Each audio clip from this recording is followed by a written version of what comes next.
भोपाल से प्रस्तुत हैं प्रादेशिक समाचार। नमस्कार, समाचारों के साथ मैं जितेंद्र रघुवंशी। पहले मुख्य समाचार। प्रधानमंत्री नरेंद्र मोदी ने कहा, भारत और बांग्लादेश अस्थिरता, आतंकवाद और अशांति की बजाय विश्व में स्थिरता, प्रेम और शांति चाहते हैं। प्रदेश के 700 थानों में शुरू होगी महिला हेल्प डेस्क। मुख्यमंत्री शिवराज सिंह चौहान ने की घोषणा। और कोरोना के बढ़ते संक्रमण को देखते हुए आज विदिशा, उज्जैन, ग्वालियर और नरसिंहपुर में भी रहेगा लॉकडाउन। अब समाचार विस्तार से। प्रधानमंत्री नरेंद्र मोदी ने कल कहा कि भारत और बांग्लादेश अस्थिरता, आतंकवाद और अशांति के बजाय विश्व में स्थिरता, प्रेम और शांति चाहते हैं। बांग्लादेश के ओराकांडी में मोथुबा समुदाय को संबोधन में श्री मोदी ने कहा कि दोनों देश अपनी प्रगति के माध्यम से विश्व की प्रगति देखना चाहते हैं। उन्होंने कहा कि कोरोना महामारी के दौरान भारत और बांग्लादेश ने अपनी क्षमताएं सिद्ध की हैं।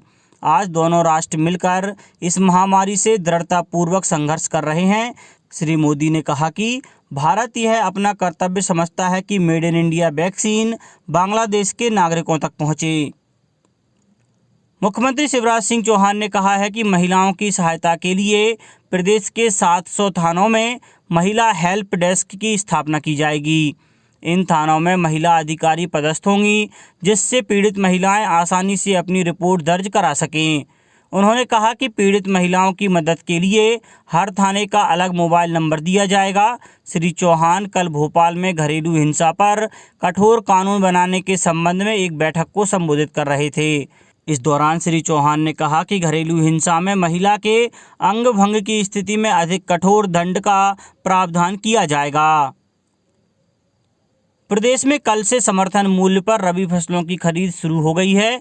कृषि मंत्री कमल पटेल और पर्यटन मंत्री उषा ठाकुर ने सीहोर के जमुनिया में चना, मसूर, सरसों उपार्जन केंद्र का शुभारंभ कर इसकी शुरुआत की।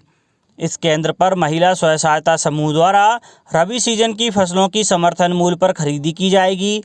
इस मौके पर किसानों को संबोधित करते हुए कृषि मंत्री श्री पटेल ने कहा कि समर्थन मूल्य पर गेहूं से पहले चना, मसूर, सरसों की खरीद करने पर मंडियों में दाम बढ़ेंगे, जिसका लाभ किसानों को मिलेगा।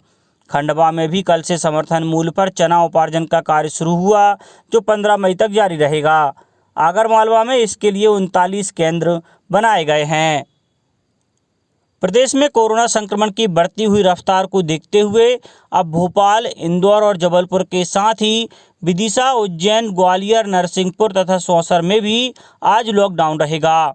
भोपाल में होली समेत दूसरे त्योहारों पर सार्वजनिक आयोजनों पर रोक लगा दी गई है। लोग सिर्फ घर पर रहकर ही त्यौहार मना सकते हैं। होली पर सभी दफ्तर, दुकानें और मार्केट पूरी तरह से बंद रहेंगे। रात का कर्फ्यू भी अब रात 10 बजे की जगह 9 बजे ही शुरू हो जाएगा। सभी तरह की रैली, जुलूस, प्रदर्शन और धरने पर रोक रहेगी। शिवपुरी जिला प्रशासन की ओर से एसडीएम अरविंद वाजपेयी ने बाजारों में नगर पालिका और स्वास्थ्य विभाग की टीम के साथ रोको टोको अभियान चलाया। इस दौरान लोगों से मास्क पहनने और सोशल डिस्टेंसिंग का पालन करने की अपील की गई। छतरपुर में भी कलेक्टर शीलेंद्र सिंह ने लोगों से घर पर ही होली मनाने की अपील की है। शहडोल में कोविड-19 के 25 और छिंदवाड़ा में 32 नए प्रकरण सामने आए हैं। प्रधानमंत्री नरेंद्र मोदी आज सुबह 11 बजे आकाशवाणी से मन की बात कार्यक्रम में देश विदेश के लोगों के साथ अपने विचार साझा करेंगे। यह इस मासिक रेडियो कार्यक्रम की 75वीं कड़ी होगी। महानिरीक्षक पंजीयन श्री सुखबीर सिंह ने बताया कि वर्ष 2020-21 की प्रचलित बाजार मूल्य गाइडलाइन की समयावधि 30 अप्रैल 2021 तक बढ़ाई गई है। अतः इस अवधि में कलेक्टर गाइडलाइन पुनरीक्षित नहीं की जाएगी। प्रचलित गाइडलाइन दर अनुसार पक्षकार अचल संपत्ति के दस्तावेजों का पंजीयन करा सकेंगे। उन्होंने बताया कि प्रदेश में बढ़ते कोरोना संक्रमण को देखते हुए प्रदेश के समस्त जिलों के पंजीयक एवं उप पंजीयक कार्यालय आज बंद रखने का निर्णय लिया गया है। कोरोना संक्रमण के बीच भोपाल शहर के स्कूल संचालक 9वीं से 12वीं तक की क्लासेस 1 अप्रैल से शुरू करना चाहते हैं। उनका तर्क है कि अब सभी लोग कोरोना के बीच सावधानी से रहना सीख गए हैं। ऑनलाइन पढ़ाई से बच्चों पर मानसिक दबाव पड़ रहा है। 8वीं तक की क्लासेस को लेकर संचालकों की राय जुदा है। उनका कहना है कि नर्सरी से 8वीं तक की कक्षाएं 15 जून के बाद ही शुरू की जानी चाहिए। कोरोना के केस बढ़ने के कारण भोपाल में रविवार का लॉकडाउन लगा दिया गया है। कई तरह की पाबंदी के साथ ही रात 9 बजे से नाइट कर्फ्यू लगा दिया गया है। शासन ने 31 मार्च तक सभी तरह की शिक्षण संस्थाएं बंद करने के निर्देश दिए हैं। बोर्ड की परीक्षाएं 29 अप्रैल से प्रारंभ होंगी।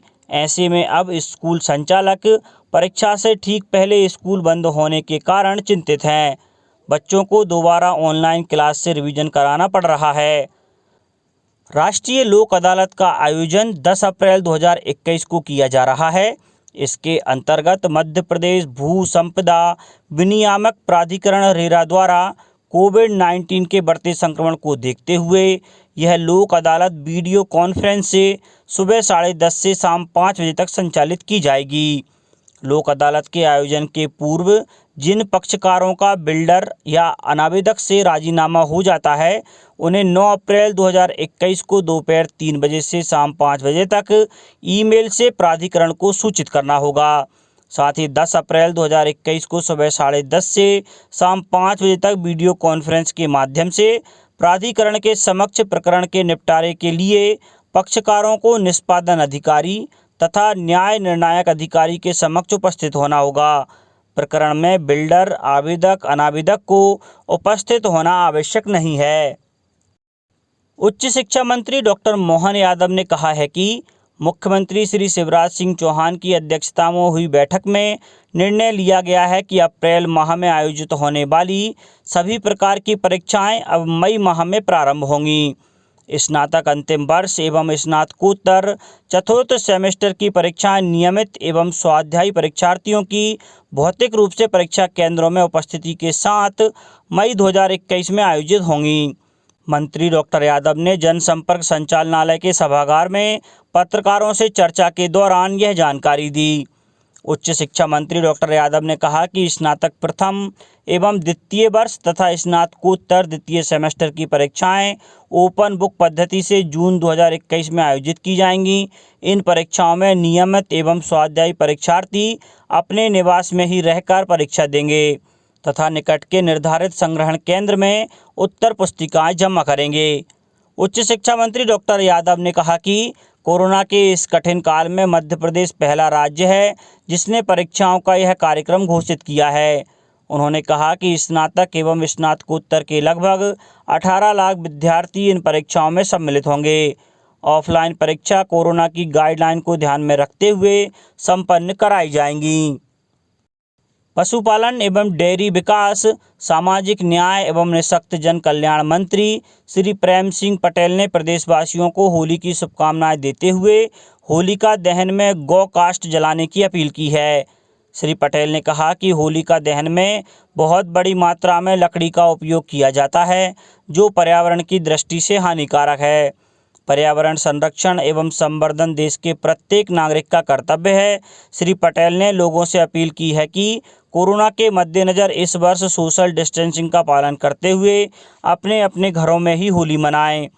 पशुपालन मंत्री श्री पटेल ने विभागीय संचालक को पत्र लिखकर होलिका दहन के लिए गौ काष्ठ उपलब्ध कराने के निर्देश दिए हैं।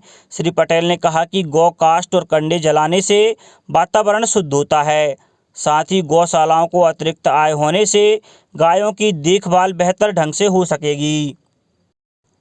मुख्यमंत्री शिवराज सिंह चौहान ने कहा है कि नर्मदा घाटी विकास प्राधिकरण की सिंचाई परियोजनाएं बड़ी लागत की होती हैं। इनका उपयोग पूरा होना चाहिए। साथ ही परियोजनाओं को स्वीकृत करने से पहले इस बात का पूरा ध्यान रखा जाए कि उनका निर्माण समय सीमा में हो और जनता के लिए पूर्ण रूप से उपयोगी हो। योजनाएं बनाते समय सारे तथ्यों को अच्छी तरह जांच परख लें, जल्दबाजी ना करें।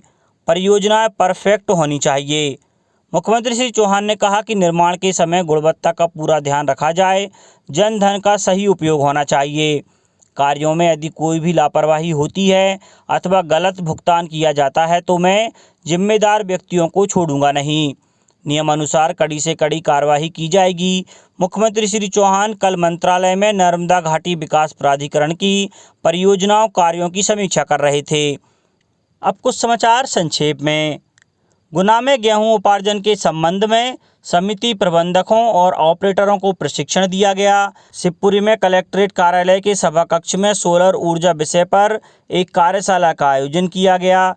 लोक निर्माण मंत्री गोपाल भार्गव ने कल सागर जिले के देवरी में नेहरू महाविद्यालय परिसर में 2,87,00,000 रुपए की राशि से कॉलेज भवन के निर्माण कार्य का भूमि पूजन किया और पन्ना जिले में स्थित टाइगर रिजर्व में बाघिन P6 ने 4 शावकों को जन्म दिया है।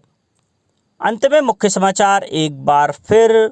प्रधानमंत्री नरेंद्र मोदी ने कहा, भारत और बांग्लादेश अस्थिरता, आतंकवाद और अशांति की बजाय विश्व में स्थिरता, प्रेम और शांति चाहते हैं।